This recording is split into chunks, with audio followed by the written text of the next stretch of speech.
اللہ الرحمن الرحیم باب ما جاء فی طول القیام فی الصلاۃ۔ یہاں سے دو باب یکے بعد دیگرے اکٹھے آ رہے ہیں۔ ایک باب میں طول قیام یعنی لمبی رکعتیں پڑھنا، زیادہ دیر کھڑا ہونا، اس کا باب ہے۔ دوسری جو باب ہے اس میں کثرت سجود اور رکوع کا بیان ہے، یعنی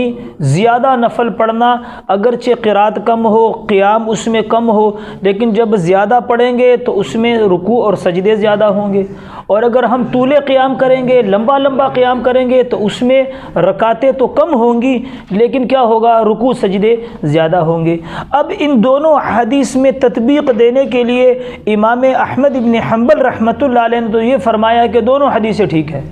میرے نزدیک دونوں حدیثیں ٹھیک ہے، لیکن فیصلہ نہیں کیا کوئی۔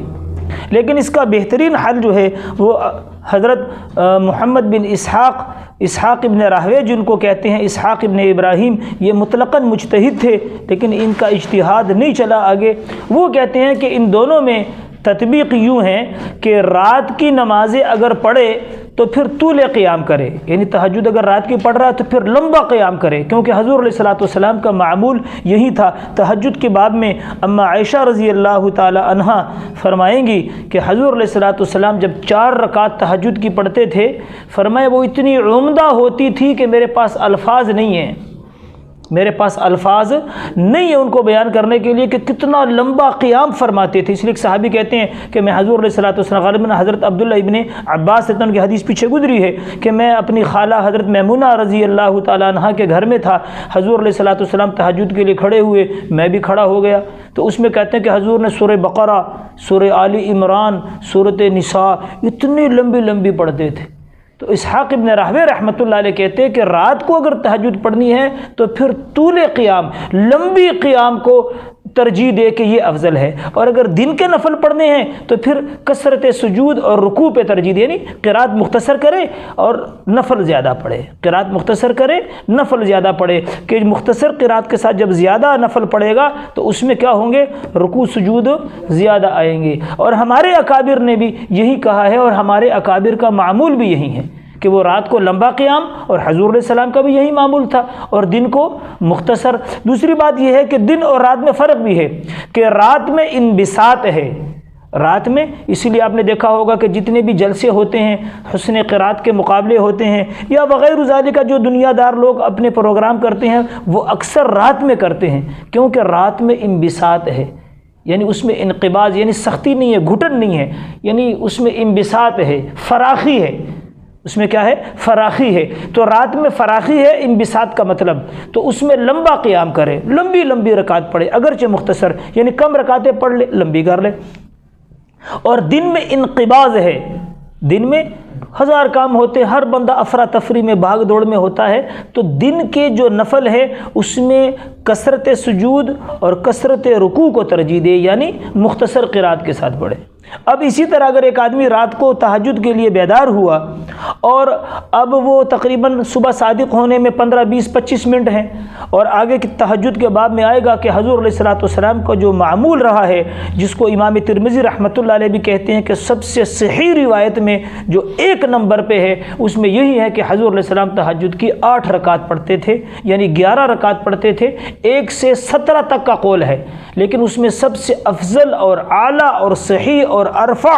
روایت جو ہے وہ 11 کی ہے، کہ یعنی آپ 11 رکعتیں پڑھتے تھے، 3 وتر کی اور 8 آپ کی تہجد ہوتی تھی۔ اب ایک آدمی نے رات کو اٹھا، صبح صادق میں ہونے میں وقت جو ہے نا وہ کم ہے، اب 8 رکعت میں طول قیام، لمبا قیام نہیں کر سکتا، تو علماء نے لکھا کہ ایک فضیلت چلی گئی، اب دوسری فضیلت نہ چھوڑے بلکہ مختصر قرات کے ساتھ 8 رکعتیں پڑھ لے، مختصر قرات کے ساتھ 8 رکعتیں پڑھ لے، کہ ایک فضیلت تو چلی گئی طول قیام، لمبے قیام کی، دوسری حدیث پہ عمل کر لے، کثرت سجود کثرت رکوع کے ساتھ، یعنی مختصر قرات کے ساتھ 20-25 منٹ میں 8 رکعت پوری کر لے، تاکہ کیا ہو کہ ایک فضیلت تو جا چکی ہے، دوسری فضیلت اس کے ہاتھ سے نہ جائے۔ تو یہی ان دونوں حدیثوں کا مطلب اسحاق ابن راہوے رحمۃ اللہ علیہ نے بیان کیا ہے کہ رات کے تہجد میں لمبا قیام، لمبی رکعتیں پڑھے، اور دن میں جو نفل پڑھنے ہیں اس میں کیا کرے، کثرت سجود اور کثرت رکوع کا یعنی مختصر قرات کرے اور نفل زیادہ پڑھے۔ اور راوی کہتے ہیں کہ حضرت ثعبان رضی اللہ تعالیٰ عنہ جو حضور علیہ الصلوۃ والسلام کے آزاد کردہ غلام ہیں، حضور علیہ الصلوۃ والسلام کے آزاد کردہ غلام ہیں، تو یہ معدان بن ابی طلحہ رحمۃ اللہ علیہ کہتے ہیں کہ میری ان سے ملاقات ہو گئی، میں نے ان سے پوچھا حضرت ثعبان رضی اللہ عنہ سے کہ آپ مجھے کوئی ایسا عمل بتائے کہ جن کی وجہ سے میں جنت میں چلا جاؤں اور اعلیٰ درجوں کو حاصل کروں۔ تو کہتے حضرت ثعبان رضی اللہ تعالیٰ عنہ کافی دیر خاموش رہے، پھر اس کے بعد انہوں نے مجھے کہا کہ زیادہ نفل پڑھا کرو، کہ کثرت رکوع اور سجود کی وجہ سے جب آدمی سجدہ کرتا ہے تو اس کا ایک درجہ بلند ہوتا ہے، ایک خطا معاف ہوتی ہے۔ تو حضرت ثعبان تو ہم نے یہ حدیث بتائی۔ کہتے پھر کچھ وقت کے بعد میری ملاقات ہوئی حضرت ابو درداء رضی اللہ تعالیٰ کے ساتھ، جن کو حکیم الامت کہا جاتا ہے، اس پوری امت کا حکیم، عقل مند۔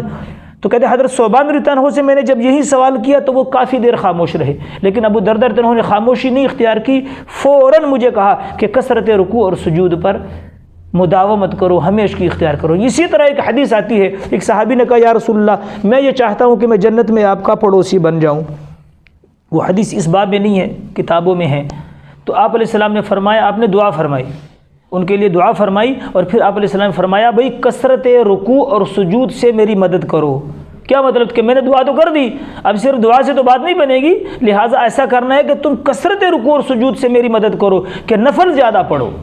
نفل زیادہ پڑھو۔ تو اس سے یہ بھی معلوم ہو گیا کہ بھئی حضرت ابو درداء ہو کی عقل اور ذہانت کے انہوں نے فوراً جواب دیا۔ دوسرا یہاں ایک مسئلہ بھی یاد رکھنا، بعض لوگ ایک مسئلہ کئی مولویوں سے پوچھتے ہیں،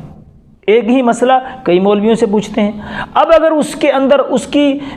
کیا ہے، کسی مولوی صاحب کا امتحان لینا مقصود ہے کہ بھئی اس مولوی کو مسئلہ آتا ہے کہ نہیں آتا، اور مسئلے کا اس کو پہلے سے پتہ ہے، اور مولویوں کا بھی آپس میں کہ بھئی اس مولوی کا علم بھی چیک کر لوں، اس عالم کا علم بھی دیکھ لوں، فرمایا ایسا کرنا حرام ہے، ایسا کرنا اس کے لیے حرام ہے، کیونکہ یہ لا حاصل چیز ہے۔ بھی ظاہر بات ہے کہ علم سارا کا سارا ایک آدمی کے پاس آ جائے، یہ نہیں ہو سکتا۔ انسان خلق الانسان ضعیفا، اللہ نے انسان کو کمزور پیدا کیا ہے۔ تو یہ ضروری تو نہیں ہے کہ اگر ایک مسئلے کا پتہ کسی عالم کو نہیں ہے تو اس کا یہ مطلب تھوڑی ہے کہ اس کو ویسے علم نہیں ہے۔ بھئی حضور علیہ السلام سے مسئلے پوچھے گئے، آپ نے فرمایا مجھے پتہ نہیں، جبرائیل آئے گا میں بتاؤں گا۔ اور امام ابو حنیفہ رحمۃ اللہ علیہ کہتے ہیں کہ کسی مسئلے میں لا علمی کا اظہار کرنا آدھا علم ہے۔ اور حضرت حسن رضی اللہ عنہ سے مسئلہ پوچھا، آپ نے فرمایا مجھے نہیں آتا، تو انہوں نے کہا کہ بھئی آپ تو امام ہیں، امام الثقلین ہیں، انہوں نے فرمایا بھئی یہ میرا انکار کرنا بھی آدھا علم ہے۔ حضرت علی رضی اللہ عنہ فرماتے ہیں کہ کسی مسئلے میں یہ کہنا کہ مجھے نہیں آتا، یہ بھی آدھا علم ہے۔ تو بھئی یہ نہیں بات، اگر آپ کو کوئی مسئلہ نہیں آتا بلا جھجک کہہ دے مجھے پتہ نہیں، میں دیکھ کے بتاؤں گا یا بڑوں سے پوچھ کے بتاؤں گا، اس میں کوئی حقارت نہیں ہے۔ لیکن لوگوں کے لیے ایسا کرنا حرام ہے کہ وہ علماء کے امتحان کے لیے اگر مسئلہ پوچھ رہے، یہاں پر وہ بات نہیں ہے۔ اب دوسری بات کہتے ایمان والے کا جو دل ہے وہ کسوٹی ہے، استفت قلبک، حضور نے فرمایا دل سے پوچھ۔ تو دل کو اللہ نے کسوٹی یعنی معیار، پیمانہ بنایا ہے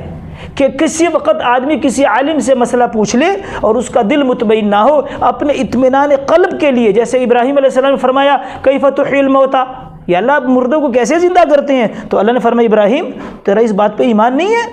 افتؤمن، تو اس پہ ایمان نہیں لاتا؟ فرمایا نہیں یا اللہ ایمان تو ہے، ولیکن لیطمئن قلبی، یا اللہ میں اپنے دل کو، کیونکہ دل کو سوٹی ہے، وہ ذرا مطمئن نہیں ہو رہا، اس کو ذرا